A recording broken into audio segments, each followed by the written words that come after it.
जमा होते तेरी शुक्रगुजारी करते हैं, तुझे मुबारक कहते हैं, तेरे पाक नाम की सिताइश करते हैं। तू जलाल, हशमत और बुजुर्गी का खुदा है, तेरी मानंद कोई नहीं है।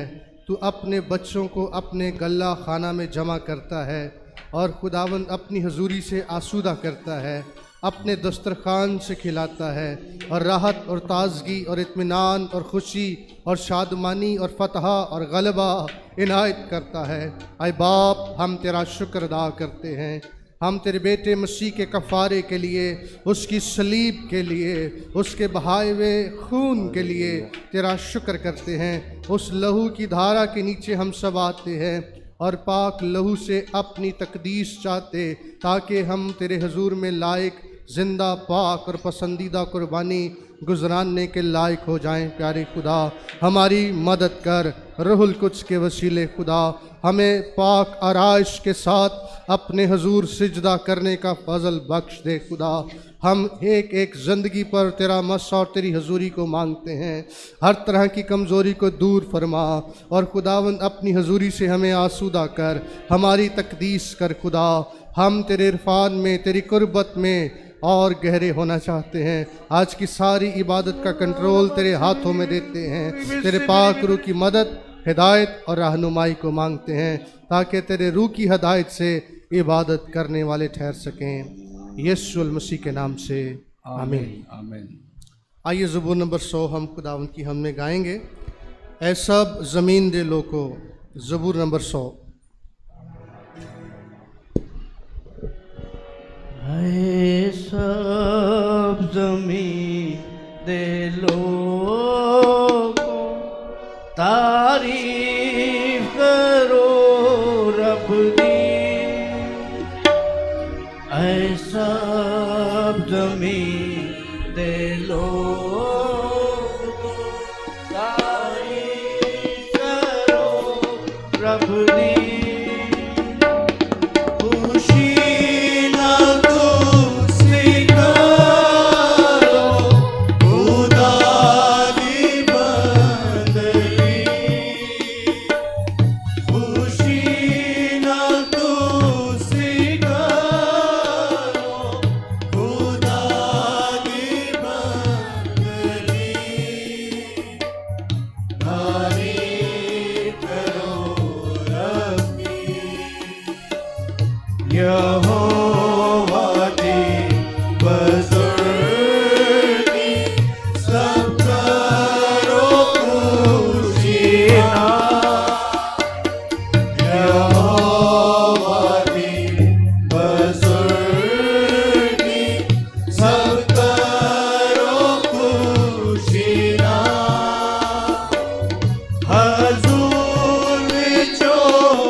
सी सारे आनो मुबारक को दाना तू सी सारे आनो मुबारक को दाना खुदा दे घर विच हालेलुया दे दर्दी खुदा दे घर विच दे करो बंदगी तारीफ करो रब दी क्यों जो खुदा भला है मेहरोगी है सदा क्यों जो खुदा भला है मेहरोगी है सदा देओ दीवाफादारी सदा भी देओ दीवाफादारी सदा भी तारीफ करो रब दी। हमारा खुदा सारी तारीफ तमजीद और ज़बूर नवीस कहता है कि वो बेहद सताइश के लायक है। आइए ज़बूर 148 हम गाएंगे। करो सिताइश यहोवा ही दी, करो सिताइश यहोवा ही दी। 148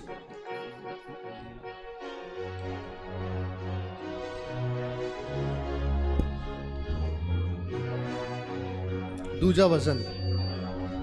करो सिताए यहोवा ही करो सिताए करो सिताए करो सिताए यहोवा ही करो सिताए करो सिताए बुलंदियां तो आसमानों कसी खुदा दी करो सिताए बुलंदियां तो आसमानों कसी खुदा दी करो सिताए सारी मौजों फरिश्तों सारे चंद सूरज सब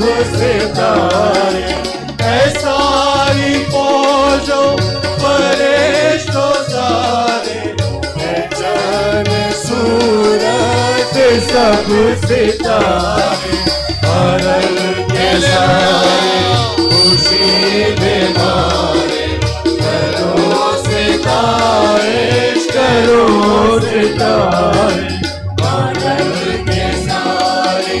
खुशी दे हालेलुया करो सिताए करो सिताए आए आसमाना दे आसमानों दे अर्श दे पानियों जानो आसमाना दे आसमानों दे अर्श दे पानियों जानो देश कल लो जरा पहचानो करो सिताए करो सिताए देश कल लो जरा पहचानो करो सिताए करो सिताए बड़े सपना हुक्म रब दे डाटे मजबूत जो नाल बड़े सब नाल हुक्म रब दे मजबूत जो नाल ने तेरा देओ ने मदीना तल ने करो सिताइश तेरा देओ ने मदीना तल ने करो सिताइश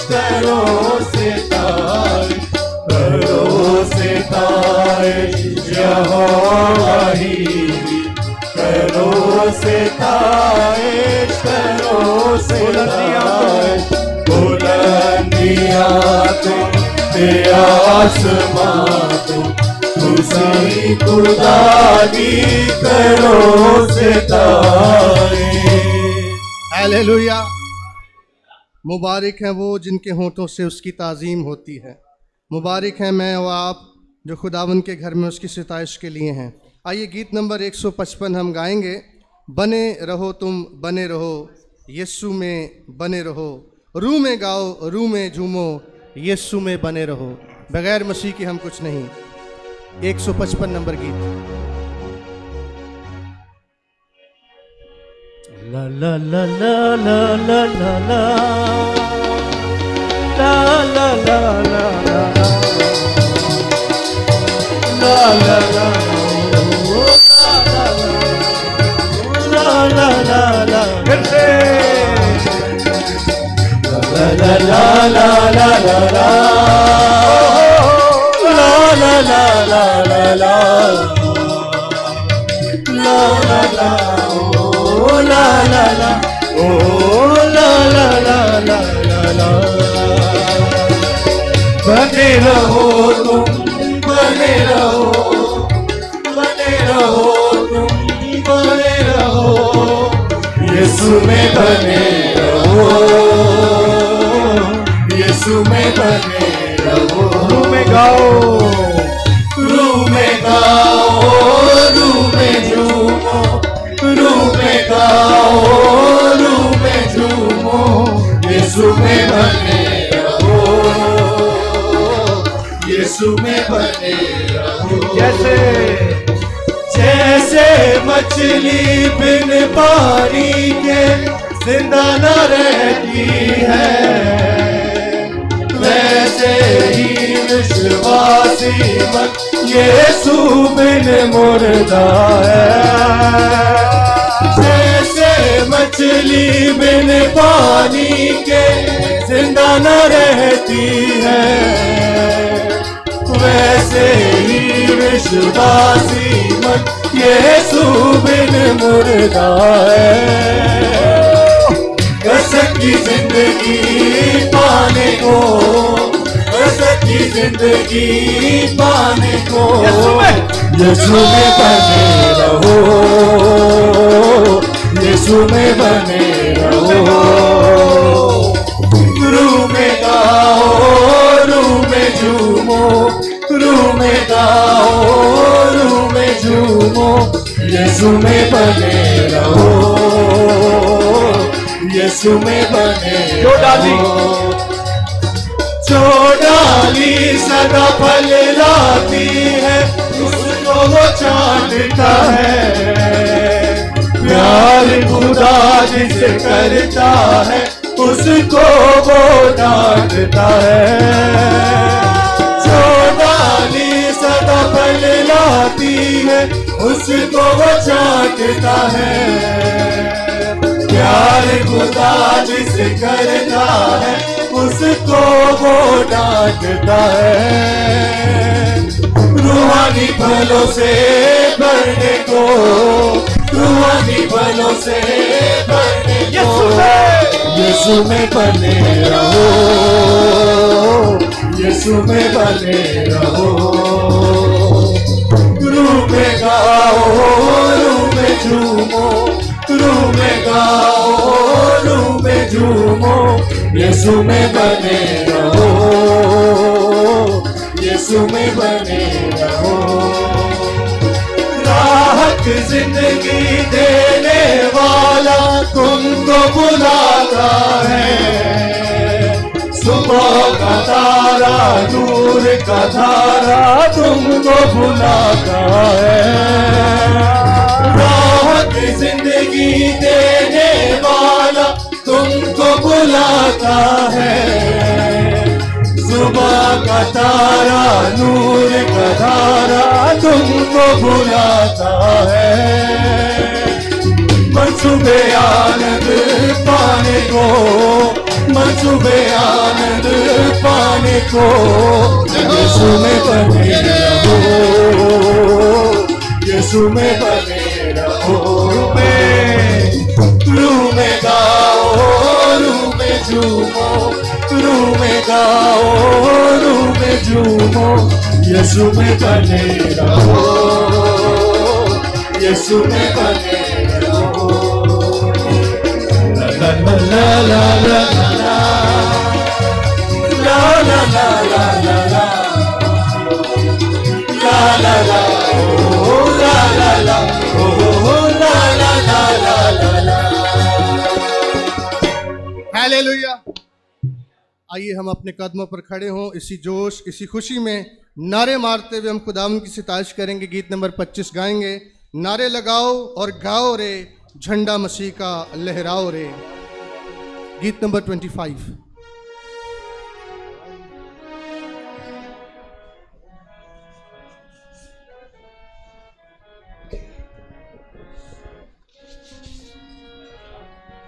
नारे लगाओ रे गाओ, झंडा मसीह का लहराओ रे। हालेलुया। नारे लगाओ रे गाओ रे, झंडा मसीह का लहराओ रे। हालेलुया ओ हालेलुया, हालेलुया ओ हालेलुया, हालेलुया ओ हालेलुया, हालेलुया ओ हालेलुया। जीवन से उलझा हुआ यीशु के पास तुम आओ रे। जीवन से उलझा हुआ यीशु के पास तुम आओ रे। गम का ये रास्ता छोड़ो, जिंदगी में अब कुछ जोड़ो। गम का ये रास्ता छोड़ो, जिंदगी में अब कुछ जोड़ो। हालेलुया ओ हालेलुया, हालेलुया ओ हालेलुया, हालेलुया ओ हालेलुया, हालेलुया ओ हालेलुया। लंबा सफर जिंदगी सच्चाई कोई न जाने रे। लंबा सफर जिंदगी सच्चाई कोई न जाने रे। आके ऊपर को लगाओ, यीशु के पास तुम आओ रे। आके ऊपर को लगाओ रे, यीशु के पास तुम आओ रे। हालेलुया ओ हालेलुया, हालेलुया ओ हालेलुया, हालेलुया ओ हालेलुया, हालेलुया ओ हालेलुया। यीशु का मृत्यु हुआ, पापों का अंत हुआ है। यीशु का मृत्यु हुआ, पापों का अंत हुआ। खुशियाँ वो बांट रहा है, खुशियाँ वो बांट रहा है। प्रेम की धारा बही है, खुशियाँ वो बांट रहा है। प्रेम की धारा बही है। हालेलुया ओ हालेलुया, हालेलुया ओ हालेलुया, हालेलुया ओ हालेलुया, हालेलुया ओ हालेलुया। तारीफ हो। इसी जोश में हम एक और गीत गाएंगे, साथ हदिया भी हम गुजरानेंगे। 187 भेज अबर्रू का, भेज अबर्रू का छम छमी बरसा, 187 नंबर गीत। और इसी दौरान अपने हदियाजात भी हम पेश करेंगे। Thank you Jesus. भेज भेज रू भेज, भेज रूप भेज रूप भेज अमर रूपा भेज अमर रूपा भेज अमर रूपा भेज अमर रूपा चमचमी बरसा चमचमी बरसा चमचमी बरसा चमचमी बरसा भेज अमर रूपा भेज अमर रूपा भेज अमर रूपा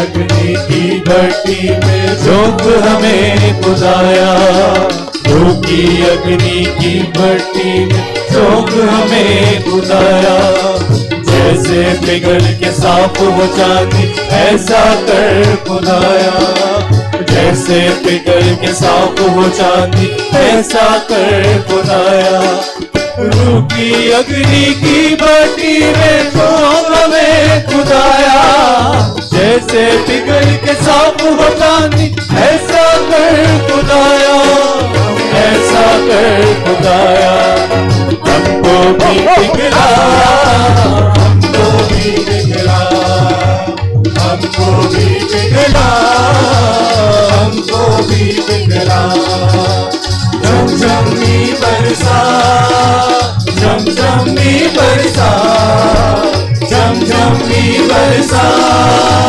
झमझमी बरसा भेज अमर रूपा भेज अमर रूपा भेज अमर रूपा भेज अमर रूपा सूखी बंजर दिलों की धरती रूह अपनी से सेंचो सूखी बंजर दिलों की धरती रूह अपनी से सेंचो रूहे पाक की बूंदे डालो बीज कलाम का बीजो रूहे पाक की बूंदे डालो बीज कलाम का बीजो सूखी बंजर दिलों की धरती रूह अपनी से सेंचो रूहे पाक की बूंदे डालो बीज कलाम का बीजो बीज कलाम का बीजो मुझे कर दो हरा भरा मुझे कर दो हरा भरा मुझे कर दो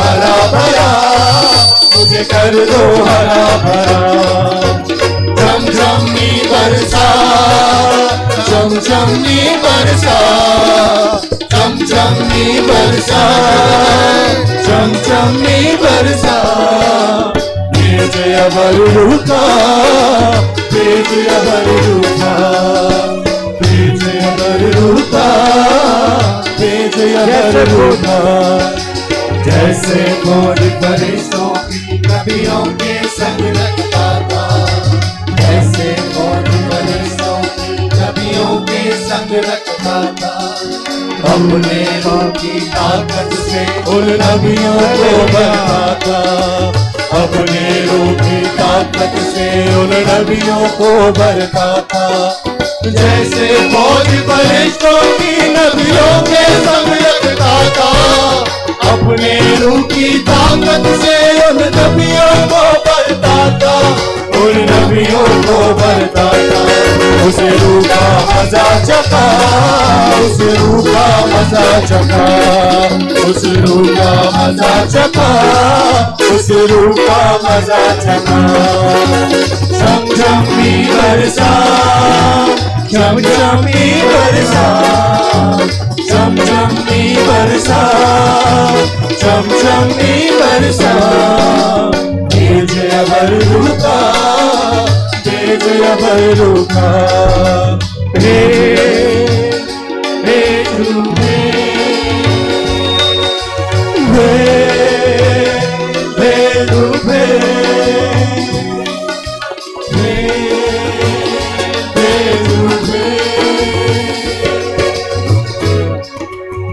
आसमानी बाप, तेरी हुजूरी के लिए, तेरे मस्सा के लिए, हमें छूने के लिए हम तेरा शुक्र करते, तुझे मुबारक कहते हैं। हमारी जान और जान के अंदर जो कुछ है वो तेरी बड़ाई करती है और तेरा शुक्र बजा लाती है। यीशु के नाम में आमीन। मेहरबानी से बैठिए। चंद एक अनाउंसमेंट हैं।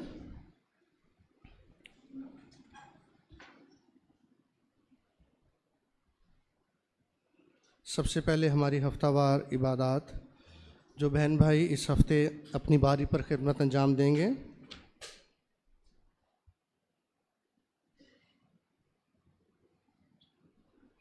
उसमें बुध की जो हमारी दुआया मीटिंग है, बरोज़ बुध दुआया मीटिंग, जिसका वक्त शाम 7 बजे है।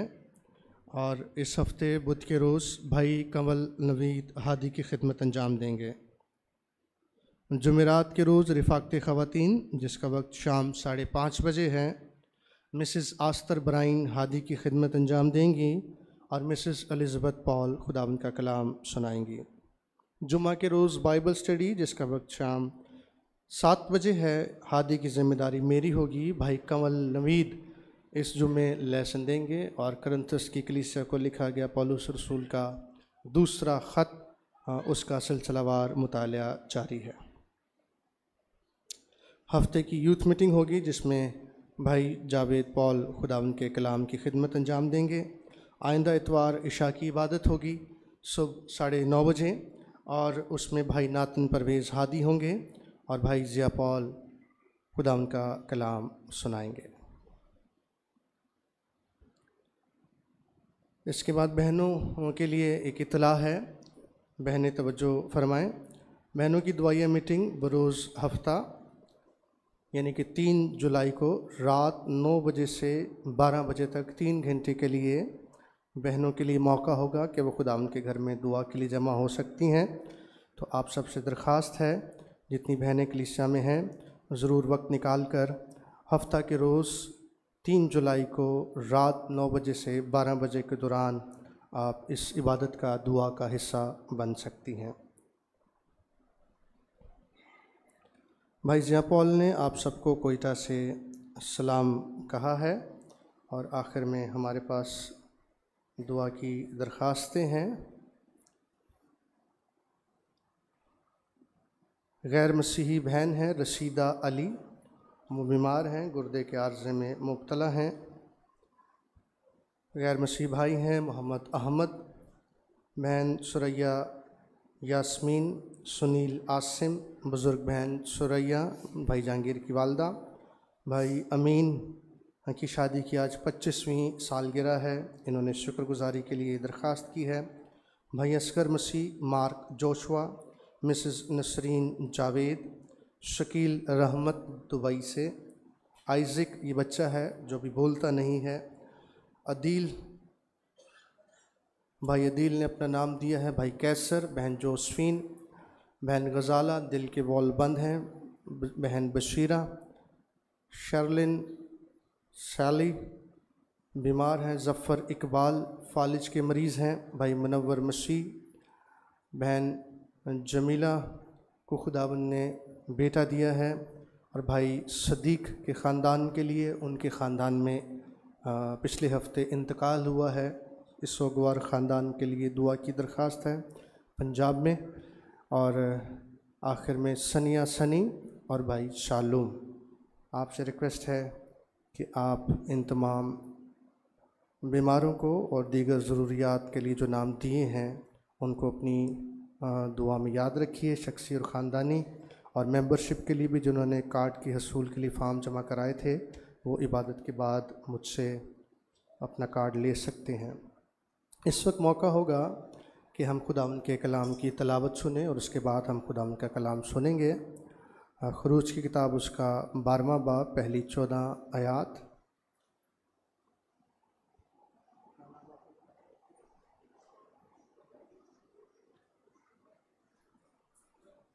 और इस तलावत के लिए मैं दरख्वास्त करूँगा अनोश गिल से, यूथ का नौजवान है हमारा अनोश गिल, वो आएगा और वो आप सबके लिए तलावत करेगा।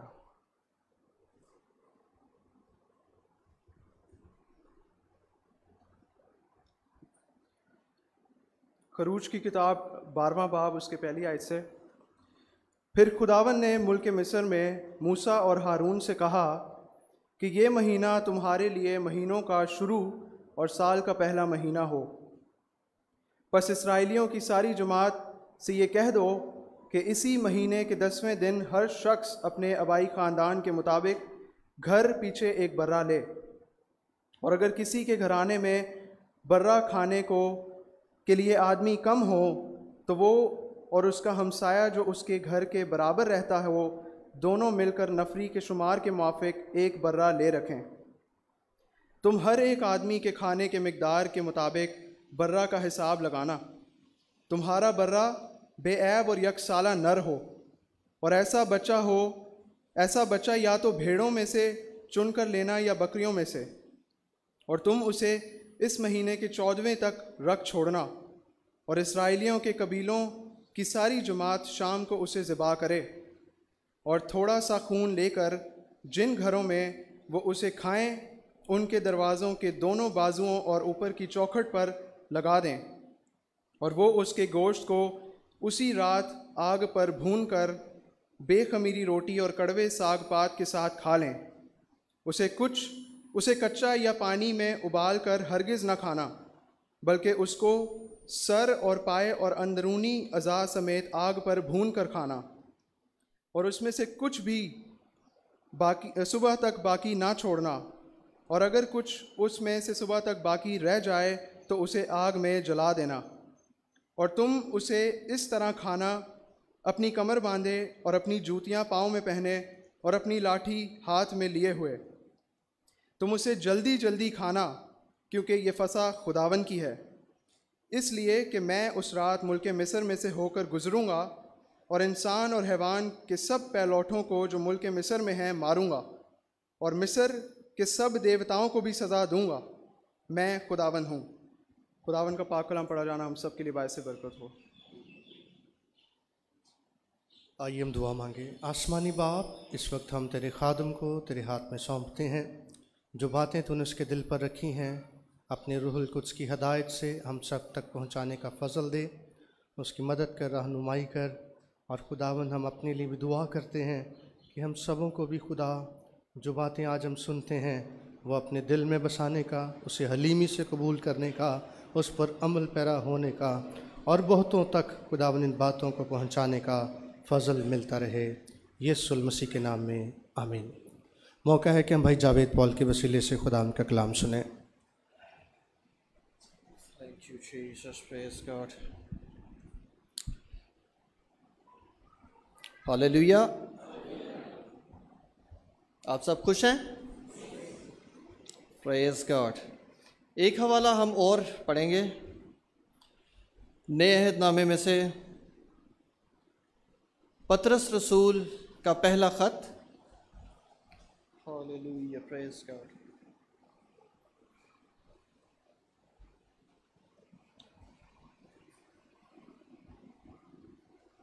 पहला बाप। Thank you Jesus.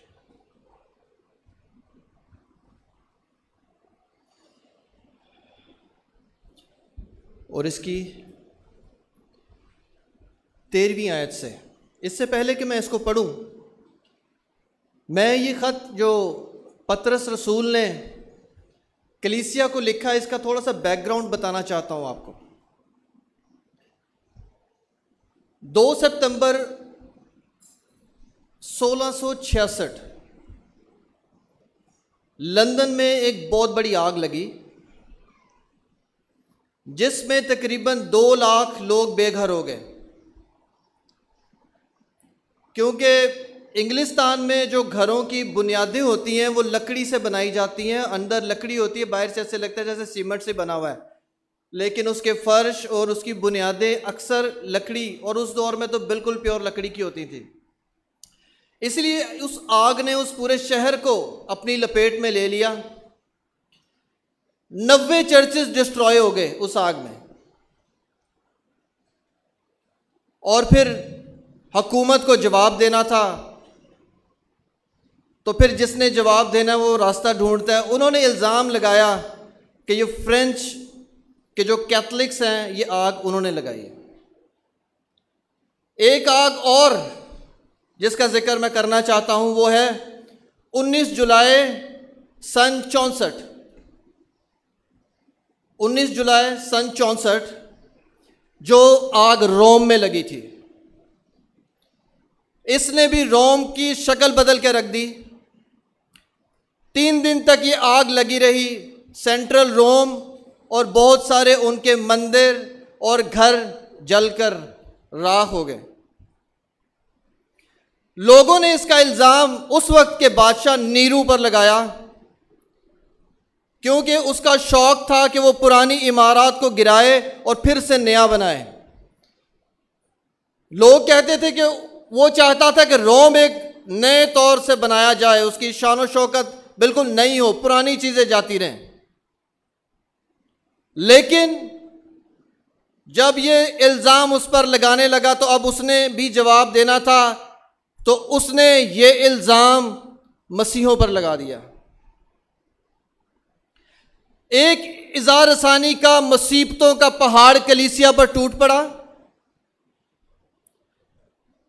और क्रिश्चियनों को पकड़ पकड़ कर सलीबें दी जाती, मसीहों को जानवरों की खाल में सी दिया जाता और खूनी दरिंदों जानवरों के आगे डाल दिया जाता और वो इनको चीर फाड़ देते। स्टेडियम्स में तमाशाई इकट्ठे करके मसीहों को शेरों से लड़ने के लिए भेज दिया जाता नहत्ते, और शेर देखते ही देखते उनको चीर फाड़ देते। इसी दौरान इस खत के लिखने के कुछ सालों बाद पतरस रसूल को भी रोम में सलीब दे दिया गया, और पतरस रसूल ने मसीह की मोहब्बत में उनसे दरखास्त की कि मुझे सीधी सलीब नहीं देना, मुझे उल्टी सलीब देना, ताकि मेरा सर मसीहा के कदमों में झुका रहे। तो ये खत की हम तलावत इसमें से सुनेंगे। इसकी 13वीं आयत से पढ़ूंगा। पतरस रसूल का पहला खत, उसका पहला बाब 13वीं आयत से, इस वास्ते अपनी अकल की कमर बांधकर और होशियार होकर उस फजल की कामिल उम्मीद रखो जो यसु मसीह के ज़हूर के वक्त तुम पर होने वाला है,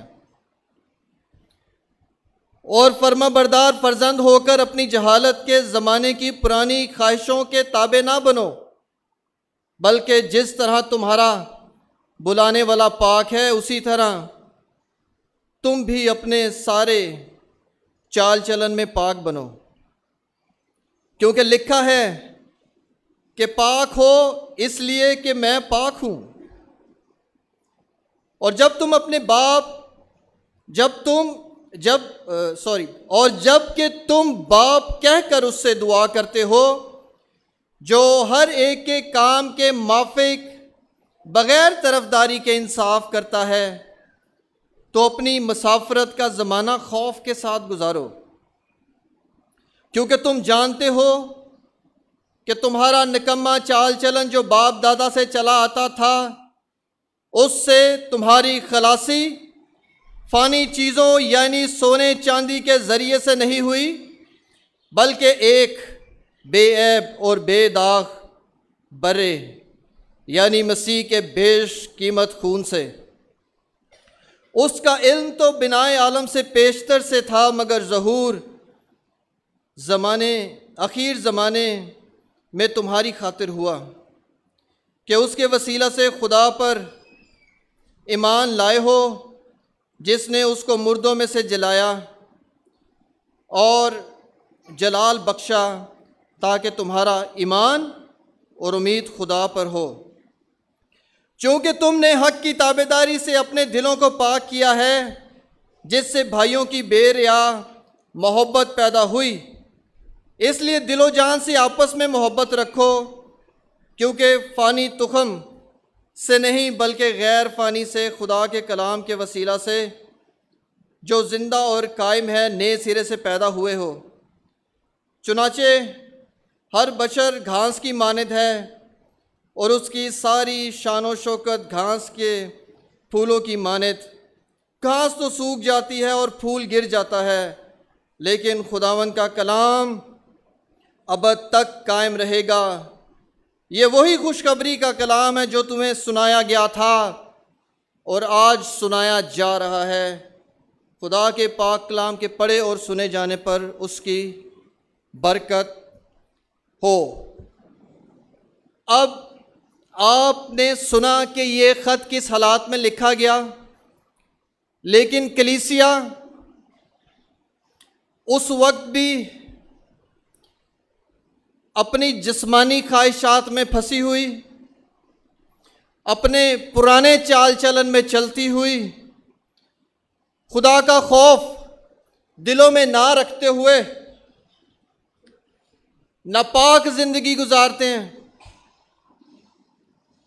तरफदारी की जिंदगी गुजारते हैं। पतरस रसूल ने इन हालात में उस वक्त की कलीसिया को या उस वक्त की कलीसिया की तवज्जो इन हालात में एक बेऐब और बेदाग बर्रे की तरफ लगाई, जिसका जिक्र 19वीं आयत में लिखा है। और हमारे आज जो हम ज्ञान ध्यान भी करेंगे वो इसी आयत पर है, बल्कि 18वीं आयत से पढ़ूंगा। क्योंकि तुम जानते हो कि तुम्हारा निकम्मा चाल चलन तो बाप दादा से चला आता था, उससे तुम्हारी खलासी फ़ानी चीज़ों यानी सोने चांदी के ज़रिए से नहीं हुई, बल्कि एक बेऐब और बेदाग बर्रे यानी मसीह के बेशकीमत खून से। चाहे बैरूनी अज़ार सानियाँ हो या हमारे अंदर की जिस्मानी ख्वाहिशात, अगर हम उस पर फतह पाना चाहते हैं, अगर ईमान, उम्मीद और मोहब्बत में बढ़ना चाहते हैं, तो हमें अपनी नज़रें खुदा के बेऐब बर्रे और खुदा के बेदाग बर्रे की तरफ लगाने की ज़रूरत है। जब ये हवाला पढ़ो तो एक हवाला और हमारे जहन में आता है, यूहन्ना बपतिस्मा देने वाले के वो अल्फाज, जब यीशु मसीह को अपनी तरफ आते देखा तो यूहन्ना बपतिस्मा देने वाले ने भी यही गवाही दी कि देखो खुदा का बर्रा जो दुनिया का या दुनिया के गुनाह उठा ले जाता है। ये खुदा का बर्रा क्यों है? इसके लिए आज आपको मेरे साथ कुछ देर इस कलाम के समुंदर में गोता लगाना पड़ेगा। आप तैयार हैं? बाइबल एक कहानी है, एक बड़ी कहानी, और इसका हीरो कौन है? हाँ जी, हीरोइन कौन है? प्रेज गॉड, बिल्कुल सही फरमाया। हीरो यीशु मसीह, कलीसिया, हीरोइन कलीसिया।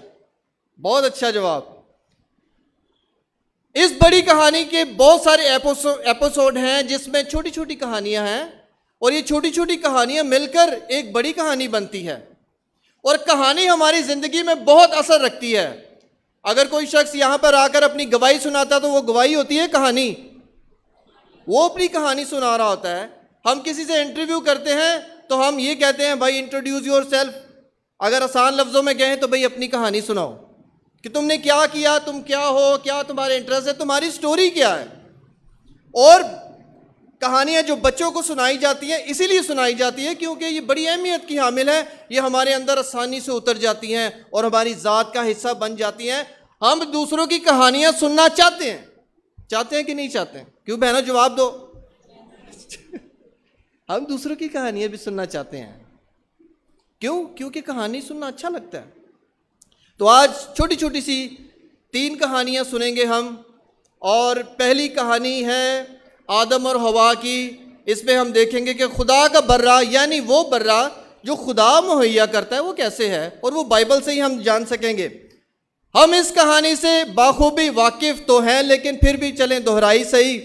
जब आदम और हवा ने गुनाह किया और इब्लीस के हाथों शिकस्त खाई और अपने आप को ढांपने के लिए जब खुदा की हजूरी ने उनको छोड़ दिया गुनाह के वसीला से, तो जब उन्होंने अपने पे निगाह की तो उन्होंने अपने आप को नंगा पाया, क्योंकि खुदा की हजूरी उनसे जुदा हो गई थी।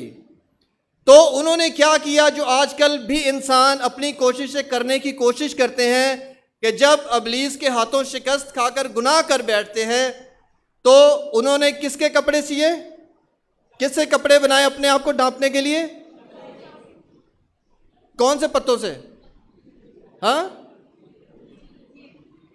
अंजीर के पत्तों से। अब ये पत्तों से वो अपने जिस्म को ढांप नहीं सकते। हम भी सोचते हैं, हमने भी पत्ते देखे हैं, लेकिन उन्होंने कोशिश ज़रूर की, लेकिन कितनी देर के लिए ढांपते हैं? अगर पत्ते खुश्क हो जाए तो फिर इंसान की बरहनी निकलने आती है। और जब इंसान खुद से कोशिश करता रहता है अपने आप को ढांपने की, वो ढांप नहीं सकता। एक दिन दुनिया के सामने एक्सप्लोर हो जाता है, शर्मिंदगी उठाता है, बदनामी उठाता है, रुसवाई उठाता है। लेकिन ज़रूरत क्या है कि खुदा का बेऐब बर्रा उसको ढांपे।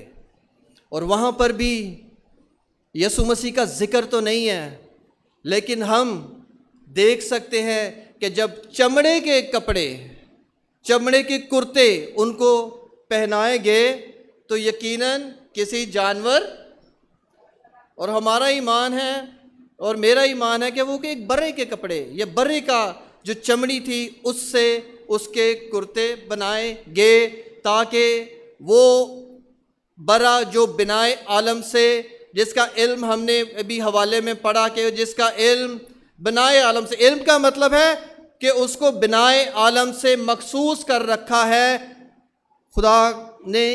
किस काम के लिए? ताकि वो गुनाह से, बदियों से, इब्लीस की कैद से हमें छुड़ा ले। मखसूस किया हुआ बर्रा बिनाए आलम से है। दूसरी कहानी की तरफ जाते हैं, और दूसरी कहानी अब तक के कलाम सुनने पर आप समझ गए होंगे कि वह कौन सी है जिसमें बर्रे का जिक्र है।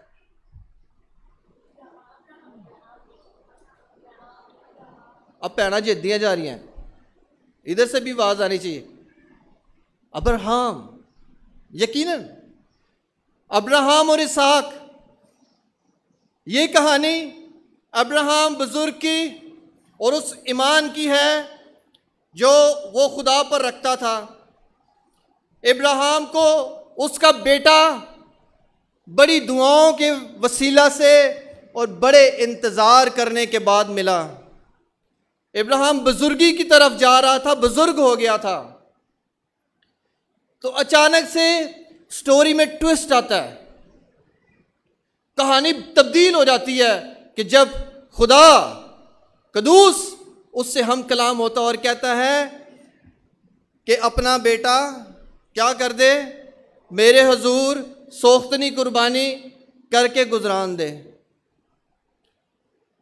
अब ये कलाम जो है इब्राहिम अपने दिल में रखता है, बेचैनी तो लाजमी है। जितने वालिद यहाँ पर बैठे हैं वो सोच सकते हैं कि अपना बेटा कुर्बान कर दूं, इस ये क्या कीमत है। और भाई तो भाई, अगर माओ को अपना बेटा देना पड़े, इसीलिए सारा को नहीं बताया गया उधर, नहीं तो सारा क्या कहती, भाई तू अब एक पासे हो जा, मैं अपने मुंडे नू नहीं जान देना तेरे नाल। क्यों? क्योंकि माँ की ममता इब्राहिम भी जानता था कि ये रुकावट होगी उस काम के लिए जो खुदा ने मुझे करने के लिए कहा है। सुबह सवेरे उठा, अपने बेटे को और 2 मुलाजमों का साथ लिया, गधे पर उन्होंने वो सीट वगैरह बांधी और चल दिया उस मोरिया के पहाड़ों की तरफ। और पहाड़ से कुछ देर पहले उसने अपने मुलाजमों से कहा कि अब आप इंतज़ार करो, मैं और इसहाक जाते हैं, कुर्बानी करके वापस आते हैं। वो मुलाजम भी परेशान हो रहे होंगे कि कुर्बानी इन्होंने किस चीज़ की करनी है। और इसहाक ने बड़ी मासूमियत से कहा कि लकड़ियाँ और आग तो अब्बा जी हमारे पास हैं, ओ कुर्बानी का बर्रा कहां है? तो बुजुर्ग इब्राहिम ने कहा कि खुदा बर्रा मुहैया करेगा। इब्राहिम अपने बच्चे को ऊपर ले जाता है, उसको बांधता है और कुर्बान गाह के ऊपर लकड़ियां चुनकर उसके ऊपर उसकी कुर्बानी को तैयार कर देता है। और इससे पहले कि इब्राहिम उस पहाड़ की तरफ जाता, यहां पर भी हम खुदावंद यीशु मसीह की तस्वीर को देखते हैं। इब्राहिम लकड़ियां उठाकर इसहाक के ऊपर रख देता है और कहता है चल। ये बिल्कुल वही तस्वीर है जो यीशु मसीह अपनी सलीब उठाकर उस पहाड़ की तरफ जा रहा था। उसको ऊपर लटा दिया गया। कहीं बाइबल में नहीं लगता कि वो बच्चा, वो लड़का चिल्लाया हो, उसने मिन्नत समाजत की हो कि मुझे छोड़ दो, मुझे मेरे साथ ऐसा नहीं करो। इसमें भी इसहाक की फरमाबरदारी और यीशु मसीह की फरमाबरदारी हमें नजर आती है कि किस तरह फरमाबरदारी और दयानतदारी से अपने आप को बाप के सामने पेश कर दिया। तो फिर क्या हुआ? जब ऊपर से आवाज आई कि इब्राहिम अपना हाथ रोक ले, क्योंकि मैंने देख लिया कि तू खुदा से डरता है। तो इब्राहिम ने जब पीछे मुड़कर निगाह की तो एक बर्रा कहां पर खड़े देखा। कैसा था? मतलब उसके सर पे क्या था? झाड़ियां। उसका सर, उसके सींग झाड़ियों में फंसे हुए थे। और यह भी यीशु मसीह की एक तस्वीर है कि यीशु मसीह के सर में भी कांटों का ताज था। जब यीशु ने एक बर्रा होकर इस दुनिया के गुनाह का कफ़ारा अदा किया, तो बर्रा, हमने इन दो कहानियों को सुनकर हम इस नतीजे पर पहुंचे हैं कि हमने जो हमारी निजात के वास्ते खुदा बर्रा खुद मुहैया करता है। इसीलिए इसको कहा गया कि ये खुदा का बर्रा है, ये खुदा का बर्रा है। अब हम अगले पॉइंट की तरफ चलेंगे या अगली बात की तरफ बढ़ेंगे कि जो बर्रा है ये बेऐब और बेदाग है। तीसरी कहानी की तरफ अब हमें जाना होगा। इस बेऐब और बेदाग बर्रे को जानने के लिए, और इसका हवाला भाई अनूश ने पढ़कर सुनाया। और वहां फसा का बर्रा हम देखते हैं। फसा क्या चीज है? फसा, ईद फसा में यीशु मसीह ने भी अपने शागिर्दों के साथ ऊपर फसा किया। फसा का मतलब है अंग्रेजी में पास ओवर, पासिंग ओवर या पास्ट ओवर। किसी चीज को नजरअंदाज करके गुजर जाना, किसी चीज को छोड़ देना। यानी ये वो तस्वीर है जब इस्राएलियों को तो छोड़ दिया गया, उस खून के वसीला जो बर्रा का खून बहाया गया और दरवाज़ों पर लगाया गया, हमने हवाले में पढ़ा। और जब हलाक करने वाला उतरा तो उन घरों को छोड़ता गया और जो मिस्रियों के पलोठों को, बादशाह से लेकर जानवरों तक के पलोठों को मारता चला गया। फसा का मतलब ये है। और फसा में दो एलिमेंट्स मौजूद हैं, एक डिलीवरेंस का यानी आज़ादी का, और एक प्रोटेक्शन का यानी हिफाजत का। यीशु मसीह का खून भी हमें ना सिर्फ गुनाहों से माफ़ करता है बल्कि वो अबलीस से आज़ाद भी करता है और हमारी दुनिया से हिफाजत भी करता है, अबलीस से हिफाजत भी करता है। दो एलिमेंट इस फसा में पाए जाते हैं। अब इस फसा को या ईद फसा को जानने के लिए या फसा के बारे में या फसा के बर्रे को जानने के लिए हमें कहानी में तो जाना ज़रूरी है। इस कहानी से भी आप वाकिफ़ हैं। बुज़ुर्ग मूसा पहाड़ों पर भेड़ बकरियां चरा रहे हैं। वो देखते हैं कि झाड़ी में आग लगी है, फिर खुदा उस झाड़ी के वसीले हम कलाम होता है। उन्हें मिस्र में भेजा जाता है ताकि वो अपनी कौम को उस गुलामी से छुड़ा सके।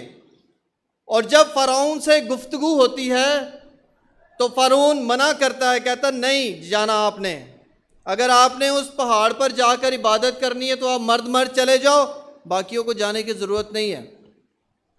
कहानी को मुख्तसर करते हुए खुदा ने कितनी अफात भेजी थी वहाँ पर? कितनी? ये 9 किसने कहा?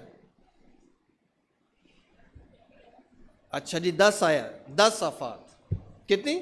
10 आफात भेजी, जिसकी एक आफत की बात जो आखिरी वाली है वो मैं कर चुका हूं कि ऐसी मरी भेजी कि सारे पलोठों को मार दिया। और फिर फ़िरौन और उसके सारे कौम मजबूर हो गई, खौफ छा गया और उन्होंने मिन्नत समाजत करके कहा कि अब इस मुल्क को हमारे छोड़कर चले जाओ। अच्छा, हमारी लाइफ या कलीसिया की लाइफ और ये कहानी बहुत मिलती जुलती है। वो कैसे कि उस बर्रा के वसीला जब वो उनकी डिलीवरेंस हुई तो हमारी डिलीवरेंस किस बर्रा से हुई? यसु मसीह से। हम भी उस गुलामी से, जब गुनाह की गुलामी में थे, उससे निकलकर हम बाहर आ जाते हैं। और जब बाहर आ जाते हैं, सामने समुंदर होता है, तो हमारे सामने क्या होता है? हमारे सामने भी पानी होता है। कौन सा पानी? हाँ जी, नहीं, बपतिस्मे का हौज जो इधर है, वो भी वहां से निकले समुंदर में से होकर। हम भी जब रिहाई पा जाते हैं तो दूसरा काम हमारा क्या होता है? फटाफट बपतिस्मा लेना। हम निकल कर गए। फिर क्या हुआ? पहाड़ पर पहुंचे, उन्होंने इबादत की, उनको शरीयत मिली। बपतिस्मे के बाद हमारा क्या काम होता है? रूहुल कुद्स का बपतिस्मा। शरीयत तो ज़रूर जारी रही हम में भी। उनको तो 613 तकरीबन अहकामात मिले पूरे करने के लिए। हमारे पास कितने हैं? 1300-1400 हैं जो हमें पूरे करने होते हैं और खुदा की मर्ज़ी बजा लाना होती है। लेकिन उसके साथ हमें रूहुल कुद्स बख्शा गया। सेम उसी दिन हमें उनको शरीयत दी कि 10 अहकाम।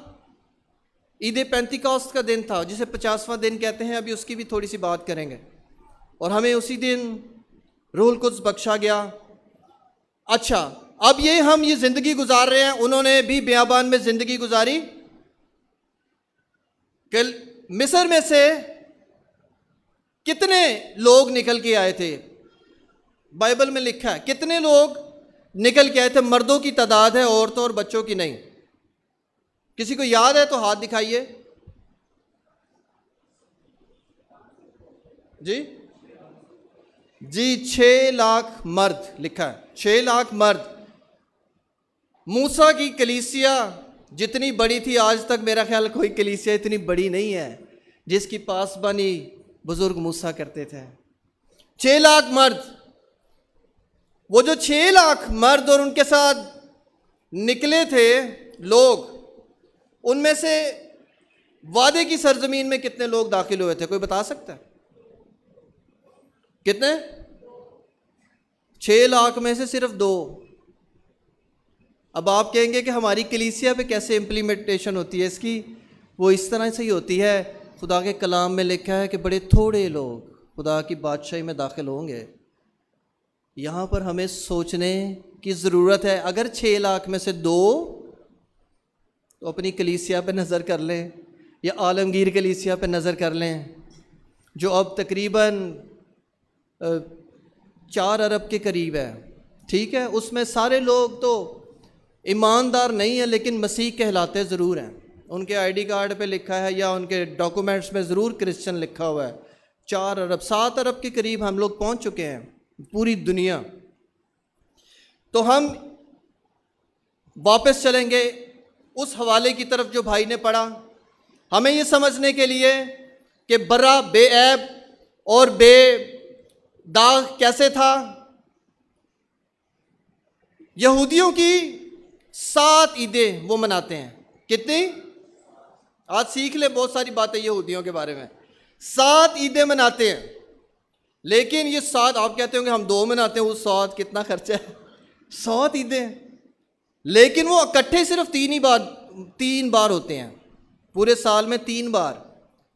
और उस 3 मजमों में, जिसे पाक मजमा भी कहते हैं, पहले महीने की 14 तारीख को, ये उनके कैलेंडर की बात कर रहा हूँ जिसको निसान का महीना वो कहते हैं, उसमें जमा होते हैं और 3 ईदें उसमें मनाते हैं वो लोग। ईद फसा और बेखमीरी रोटी की ईद, जिसे क्या कहते हैं, ईद फतीर।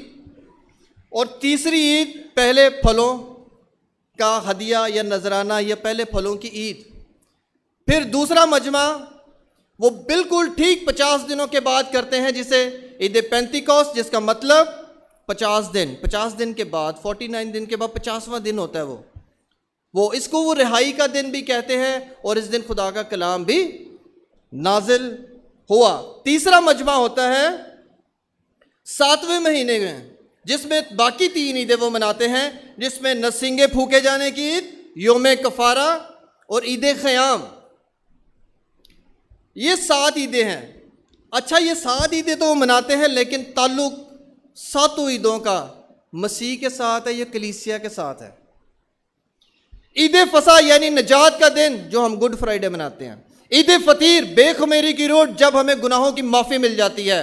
पहले फलों की ईद, हमारी नई सिरे से जो हम नए तौर से पैदा होकर ज़िंदगी गुजारते हैं मसीह में ज़िंदगी, ये उसकी ईद है। ईद पेंतिकोस्त, रूहुल कुद्स से भर जाना।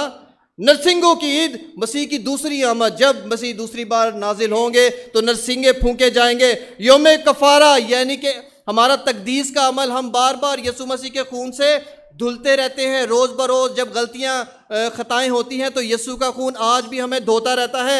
ईद ख़याम यानी जिसको खैमों की ईद कहते हैं, मसीह के साथ 1000 साला बादशाहत में पूरी होती है। हम सिर्फ एक ईद का जिक्र करेंगे, 7 ईदों का जिक्र नहीं कर सकते। ईद फसा का मतलब हम जान चुके हैं।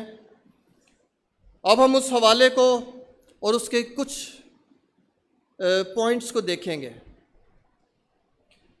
फसा के बारे में लिखा है कि उस बर्रे को एक बर्रा आप अपने लिए पहले से अलहदा करके रख लो, क्योंकि जब उन्होंने आज़ाद होना था, अब हमारा जो ध्यान है उधर वापस चले जाना चाहिए कि जब वो आज़ाद होना था तो उन्होंने क्या किया, और जो वो ईद फसा मनाते हैं, ये उसकी स्टोरी अब हम सुनाने लगे हैं। उसमें से कुछ पॉइंट निकाल के जो हवाला पढ़ा गया।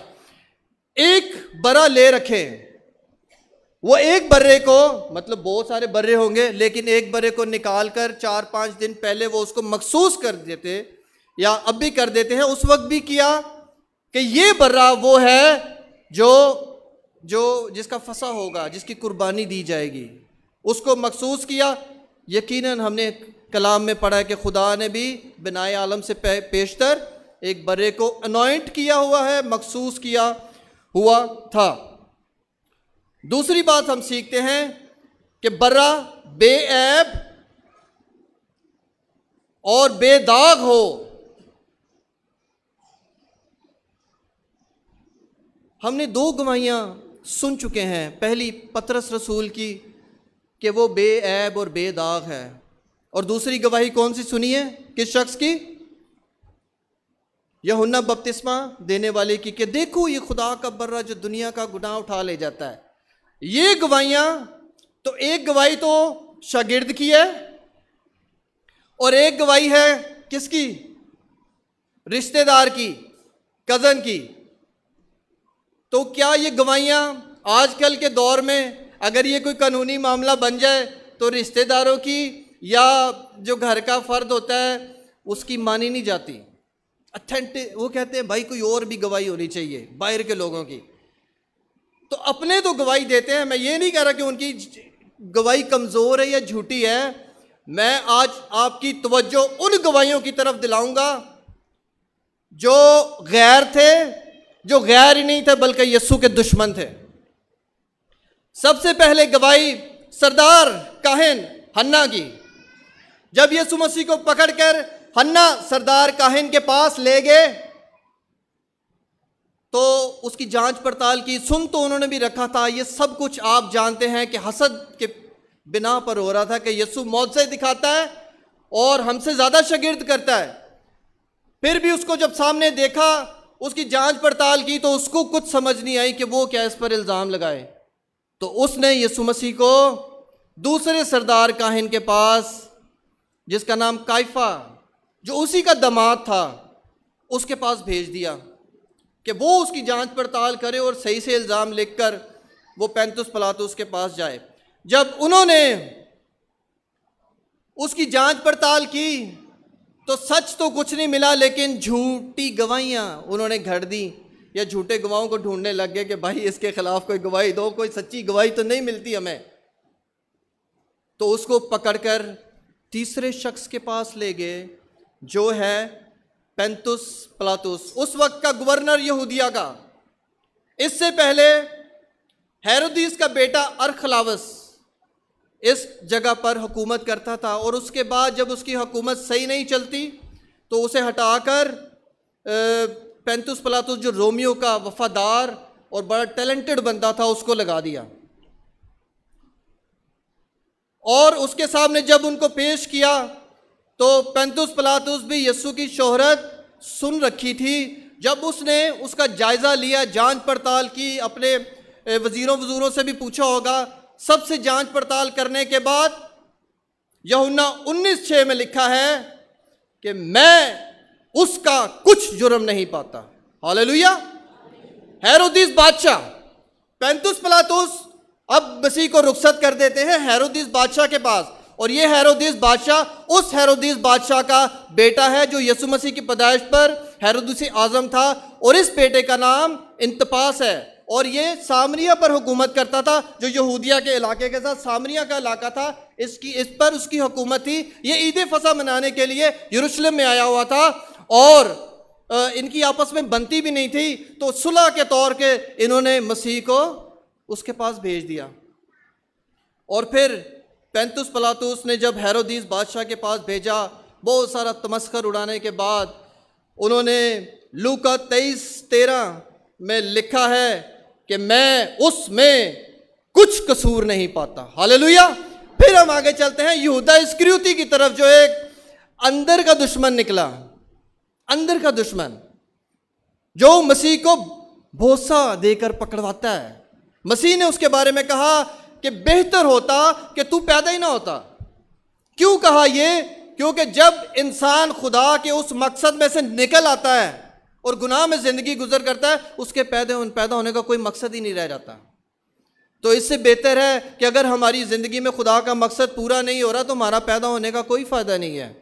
अगर हमारा मकसद खुदा की मर्ज़ी के बगैर पूरा हो रहा है, जो बाकी शागिर्दों ने अपनी जान देने तक वफादार रहते हुए पूरा किया, अब ये बाद में इसने 30 सिक्कों में पकड़वा तो दिया, लेकिन बाद में पछताया और वही रकम लेकर यहूदियों और सरदार काहिनों के पास पहुंच गया, और वो 30 के 30 सिक्के उनको दे दिए।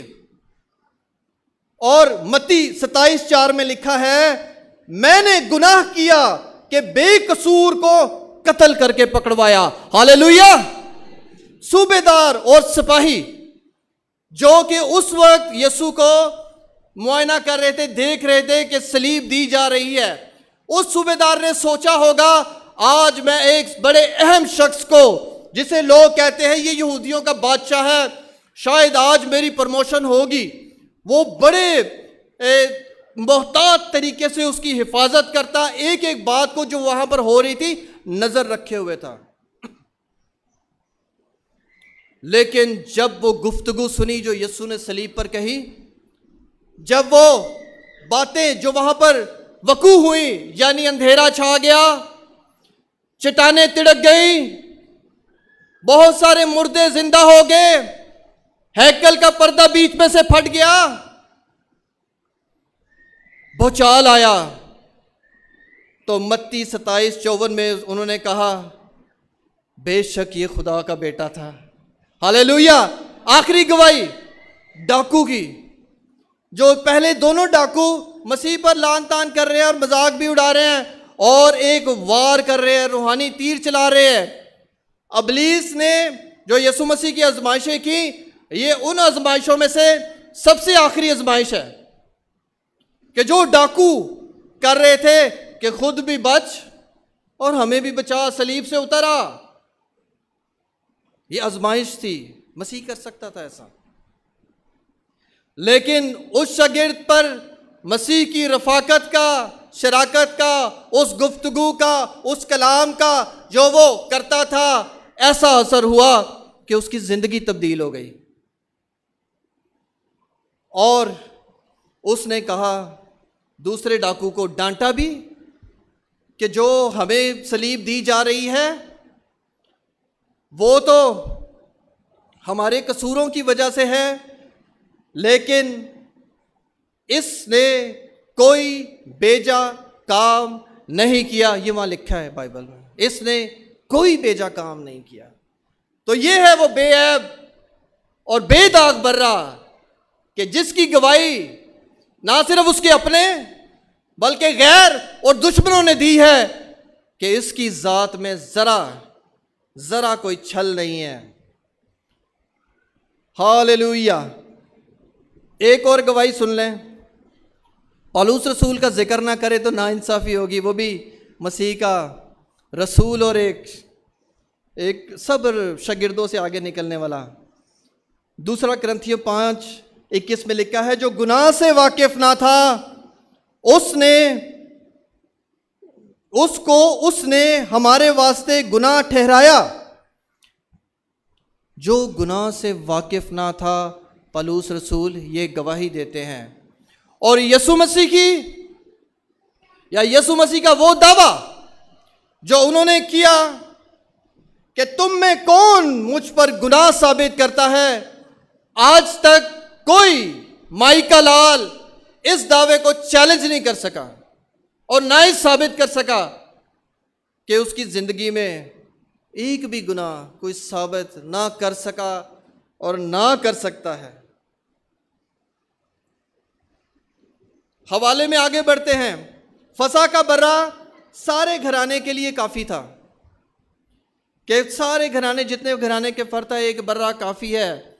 आज आपके लिए, बल्कि आपके सारे घराने के लिए, बल्कि जितने आंटी अंकल है, दूसरों सभी के लिए खुदा ने जो कफ़ारा भेजा है यीशु मसीह की शक्ल पे, वो सारी दुनिया के लिए है। जो कोई उस पर ईमान लाएगा हलाक ना होगा बल्कि हमेशा की ज़िंदगी पाएगा।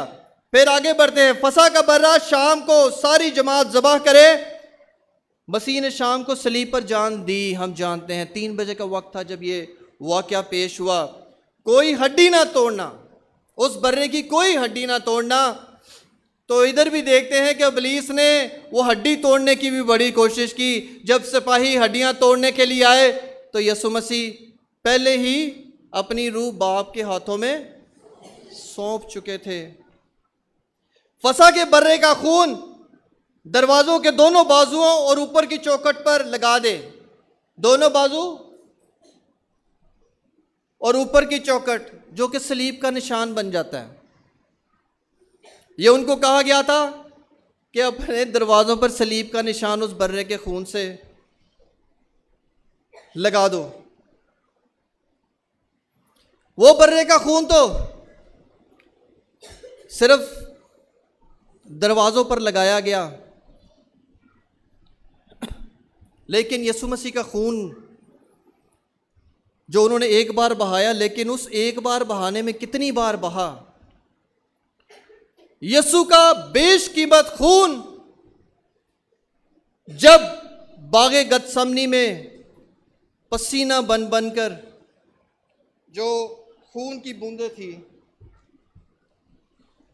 वो निकलता गया। मसीह का खून जब उनको कांटों का ताज पहनाया गया तो माथे से बहा। मसीह का खून जब उनकी दाढ़ी नोची गई उनके मुंह से बहा। मसीह का खून उनके सारे जिस्म से बहा, जब उन्हें कोड़ों से छलनी कर दिया गया। मसीह का खून हाथों से पैरों से बहा और मसीह का खून उसकी पसली से बहा, उसके दिल से बहा।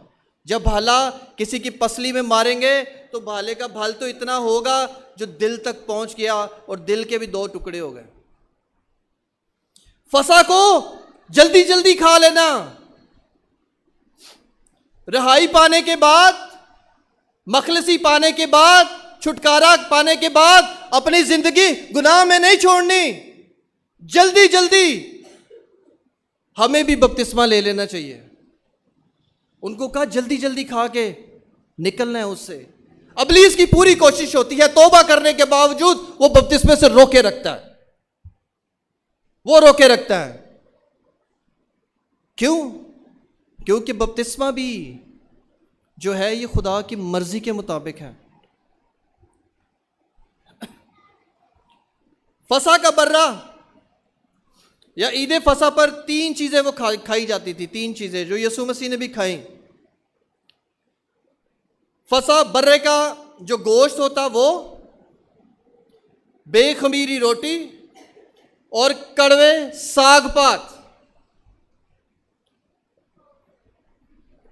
जो हम पाक-ए-शाह भी उसी नजरिए में करते हैं। क्योंकि यीशु मसीह ने जब ईद फसा पे जब शामिल हुआ और यीशु मसीह ने रोटी ली तोड़कर शागिर्दों को दी, खून जो यीशु मसीह ने मैं का प्याला लिया और उसे कहा ये मेरा खून है, ये मेरा गोश्त है, इसको खाओ और पियो। उस वक्त जब ईद फसा का वो फसा कर रहे थे। आज जब हम यीशु मसीह के कहने के मुताबिक उस फसा में शामिल होते हैं या उस पाक-ए-शाह में शामिल होते हैं जो अगले हफ्ते होने को है, हम क्या क्या खाते हैं? रोटी और मैं इस कलाम को जब तैयार कर रहा था मैं सोच रहा था हम गोश्त क्यों नहीं खाते, जब तो गोश्त भी खाया जाता था। बहुत सोचने के बाद मैंने इस पॉइंट को छोड़ने की कोशिश की। मैंने कहा ये थियोलॉजी का मामला है, मैं इस मामले में नहीं पढ़ता, मैं कुछ गलत तालीम ना दे दूं। लेकिन खुदा ने थोड़ी सी मेरे दिमाग की बत्ती जलाई और कहा कि अगर यीशु मसीह बरे का गोश्त भी खाने के लिए देते तो आज पहले इतवार को हमें भी 8-10 बकरे ज़िबा करने पड़ते। हमें बकरों के गोश्त की अब ज़रूरत नहीं रही। हम लोग इसलिए सिर्फ रोटी जो मसीह के बदन की मुशाबत और यीशु मसीह का खून, इसको पीते हैं, उस शीरे को जो यीशु मसीह की मुशाबत है खून की। कड़वे साग पात से क्या मुराद है? मसीह ने भी खाए, हम नहीं खाते। कड़वे साग पात क्या है? कड़वे साग पात जो इस्राएली थे वो इसलिए खाते थे कि वो अपने उस गुलामी के दौर को याद करें, उस मुसीबत के दौर को याद करते रहे। कड़वे साग पात कोई आजकल की कोई डिलीशियस सैलेड नहीं है, वो वाकई में कड़वे साग पात होते थे जो मुंह में कड़वाहट पैदा कर देते थे, जो अच्छे नहीं लगते थे खाने के लिए। अगर आज भी हम पाक-ए-शाह में शामिल होते हैं और मसीह के दुखों को संजीदगी से याद नहीं करते तो हम मुकम्मल तौर पर पाक-ए-शाह में शामिल नहीं होते। कड़वे साग पात आज भी पाक-ए-शाह का हिस्सा है और जिसे कहा गया है नए अहदनामे में नामुनासिब तौर पर शराकत करना, रस्मी तौर पर शराकत करना। ध्यान सोच किसी और सोचों में है, भाई आ गए हैं, उन्होंने शीरा दिया, रोटी खा ली, ये नामुनासिब तरीका है। मुनासिब तरीका जो कड़वा साग पात जहन में होना चाहिए कि मसीह ने हमारी खातर सलीब पर जान दी और आज हमें भी अपनी सलीब उठानी है। नामुनासिब तौर पर अगर आज भी हम पाक-ए-शाह में शामिल होंगे और अगर वो भी होते तो क्या हो जाता? हलाक हो जाते। आज अगर हम नामुनासिब तौर पर पाक-ए-शाह में शामिल होंगे तो खुदा का कलाम कहता है कि तुम भी हलाक हो जाओगे। बहुत से तुम में से सो गए, हलाक हो भी गए। लेकिन मुनासिब तौर पर अगर शामिल होंगे, मुनासिब तौर पर तो क्या होगा, तुम्हारे दुश्मन मरेंगे, वो जो आपको कैद में रखने की कोशिश करते हैं। आज हमारे उस तरह से तो दुश्मन नहीं, लेकिन रूहानी दुनिया में हर वक्त जंग जारी रहती है। आज खुले लफ्जों में कोई हमारी मुखालफत करे ना करे, लेकिन अंडर द टेबल मुखालफत मौजूद है। और इज़हार रसानी हमारी बुलाहट का हिस्सा है। हम ये ना कहें कि हम पर इज़हार रसानी नहीं होगी, ये तो हमारी बुलाहट का हिस्सा। और 2000 साल की ये हिस्ट्री है क्रिश्चियनिटी की। इसीलिए जो पतरस रसूल है, उन्होंने हमारा जो ध्यान है वो सलीब पर लगाया। बर्रे के खून बहाए जाने और दरवाज़ों पर उसका निशान बनाने से, उस बर्रे का कफारा देने से इस्राएलियों के दुश्मनों के पलोठे बच्चे, बादशाह से लेकर और जानवरों तक के मर गए, हलाक हो गए। लेकिन गुड फ्राइडे वाले दिन जब यीशु मसीह कुर्बान हुए तो कितनों को पलोठे बच्चे मरे, जरा कोई बताएगा? ना तो किसी बादशाह का पलोठा बच्चा मरा, ना ही किसी गुलाम का पलोठा बच्चा मरा, ना ही किसी जानवर का पलोठा बच्चा मरा। अगर कोई पलोठा बच्चा मरा तो वो सिर्फ खुदा बाप के बच्चा मरा, वो खुदा का इकलौता बेटा मरा। खुदा ने हमारी खातिर अपना इकलौता बेटा दे दिया, बख्श दिया। अब किसी की मौत की जरूरत नहीं है, काफी है, क्योंकि खुदा के इकलौते बेटे ने हमारी खातिर सलीब पर जान दी है। आखिरी हवाला हम पढ़ेंगे, मुकाशवा 5 बाब उसकी 9 आयत। Hallelujah, praise God, thank you Jesus, hallelujah. यहां पर लिखा है,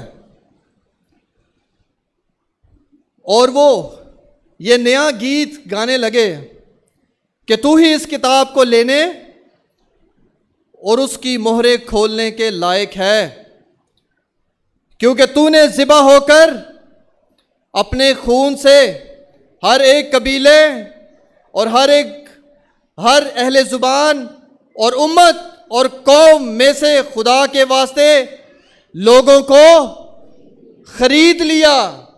तो मेरे बहन भाइयों, हम यहाँ पर जो बैठे हैं वो यीशु के खून खरीदे। इसका मतलब क्या है? खरीद लिया, ये नहीं लिखा कि खरीदेगा, मतलब कि हम अब इब्लीस की मलकियत नहीं, यीशु ने हमें अपने कीमती खून से खरीद लिया। मतलब जो कुछ आपका या मेरा है वो यीशु की मलकियत में शामिल है। मतलब मसीह अब हम पर मुकम्मल इख्तियार और हक रखता है। मतलब खुदा बाप ने अपना इकलौता बेटा कुर्बान करके बड़ा फायदे का सौदा किया, अपना बेटा कुर्बान किया, और हम नकम्मों, गुनहगारों, बेवजूदों, बेवकूफ़ों, हकीरों को, रद्द किए हुए को खरीद लिया। कैसा सुपर डील है ये। मतलब आप उसके बदन के तोड़े जाने और उसके खून बहाए जाने से खरीदे गए हैं। आदम जब अकेला था तो उसकी पसली में से हवा को निकाला, और जब हवा को निकाल कर उसके सामने लाए तो वो बेख्तियार, जो एक नबूवत भी थी, उसने कहा कि तू मेरी हड्डियों में से हड्डी और मेरे गोश्त में से गोश्त है। मेरे बहन, मेरे भाइयों, आज मसीह भी आपसे यही कह रहा है कि तुम मेरी हड्डियों में से हड्डी और मेरे गोश्त में से गोश्त हो।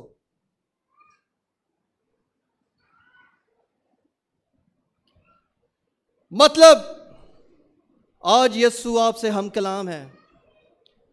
सिर्फ मैंने तुम्हें नहीं खरीदा।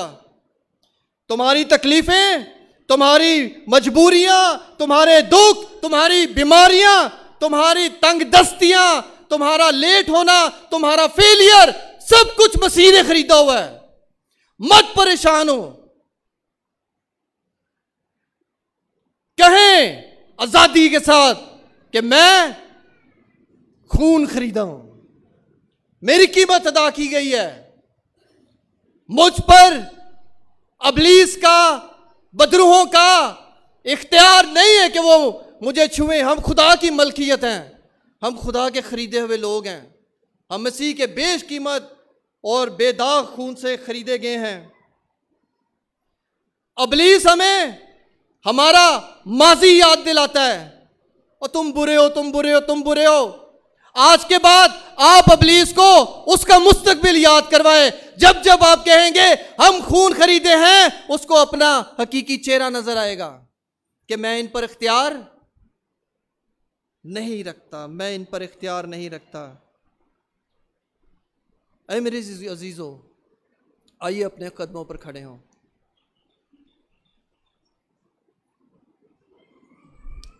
Hallelujah, praise God, thank you Jesus. ज़िबा किया हुआ बर्रा ही कुदरत, दौलत, हिकमत, ताकत, इज़्ज़त, तमजीद और हम्द के लायक है। मैं दरख्वास्त करूँगा कि हम धीमी आवाज़ में हालेलुया का कोर्स गाएं, धीमी आवाज़ में। और आज अपनी ज़िंदगियों में यीशु का खून कसरत से कसरत से कसरत से बहने दें। आज बर्रे की किताब में अपने नाम लिखवा लीजिए। आज क्योंकि बर्रा की शादी आप पहुंची हैं, अपने आप को आज तैयार कर लीजिए। हम धीमी आवाज में हालेलुया का कोर्स गाएंगे।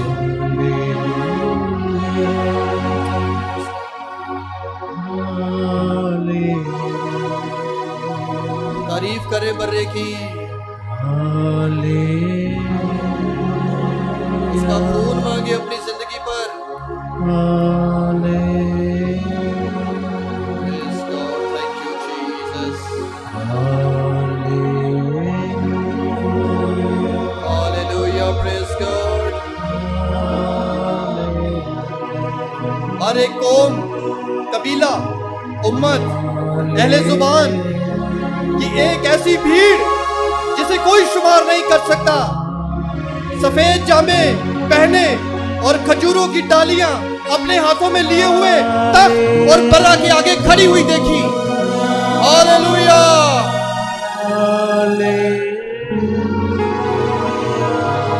Praise God, thank you Jesus. यीशु छू अपने लोगों को।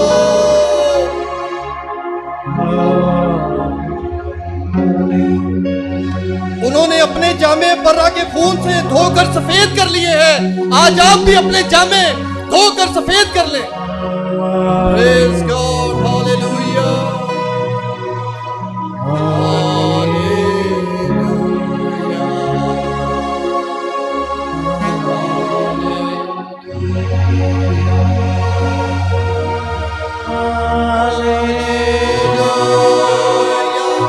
वो वक्त नजदीक है कि जब उसके बाद ना कभी उनको भूख लगेगी, ना प्यास, ना कभी उनको धूप सताएगी, ना गर्मी, क्योंकि जो बर्रा तख्त के बीच में है वो उनकी गलाबानी करेगा और उन्हें हयात के चश्मों के पास ले जाएगा और खुदा उनकी आंखों के सब आंसू पोंछ देगा।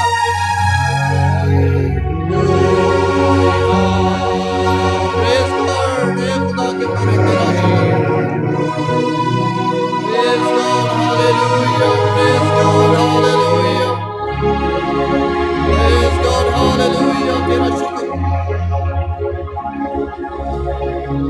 लहू जो यीशु के बदन से बहता, तुझसे मुझसे कहता। लहू जो ये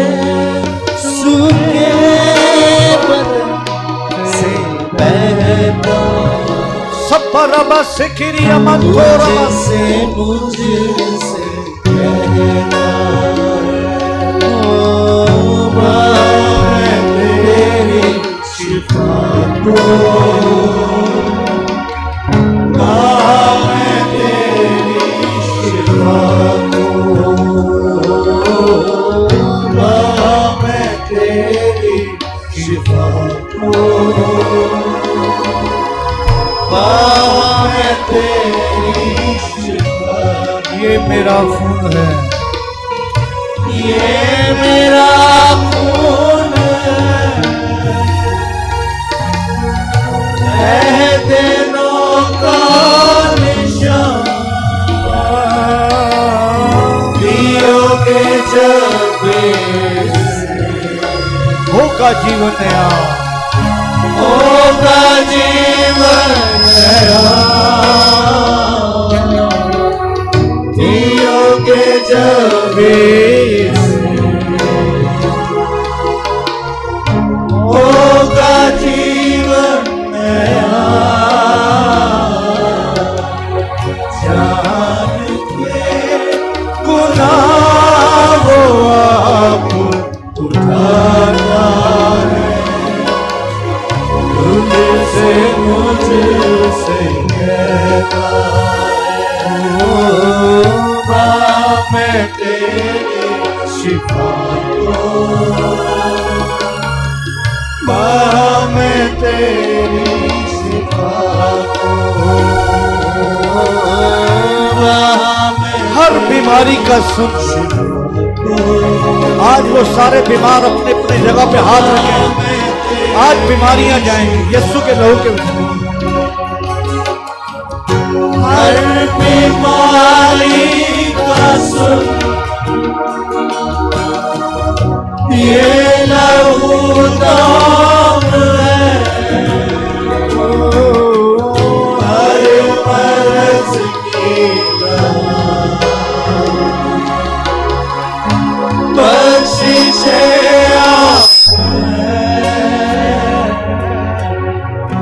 हर मर्ज की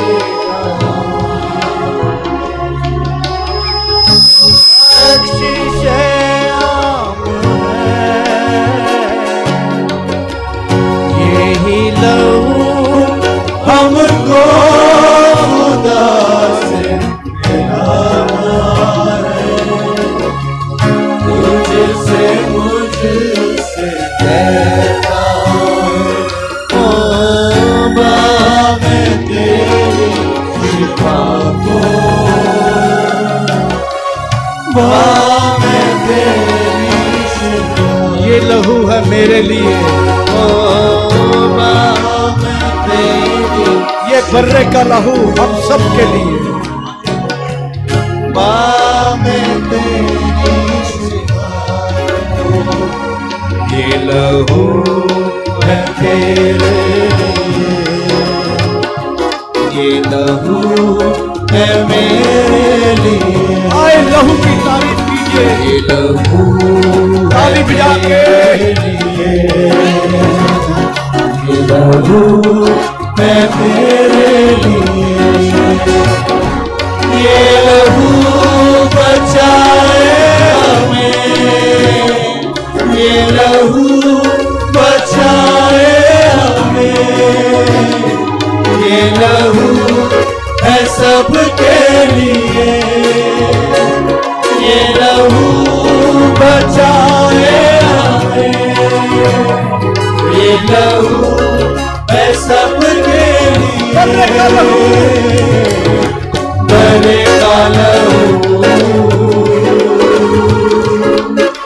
यीशु का बर्रे का लहू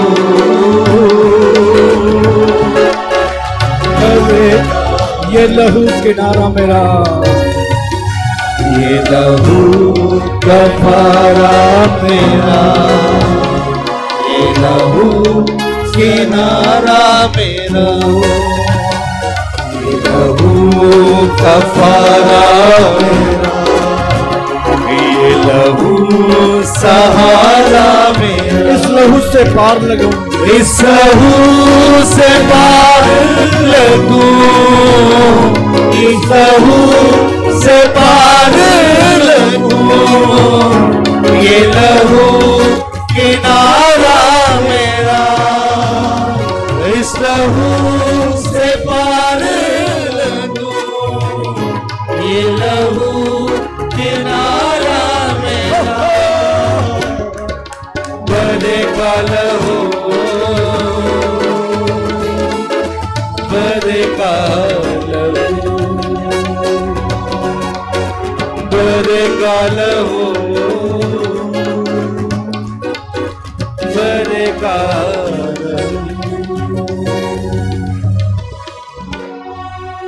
आइए हम सब मिलकर शुक्रगुजारी करें उस बहाए हुए लहू के लिए।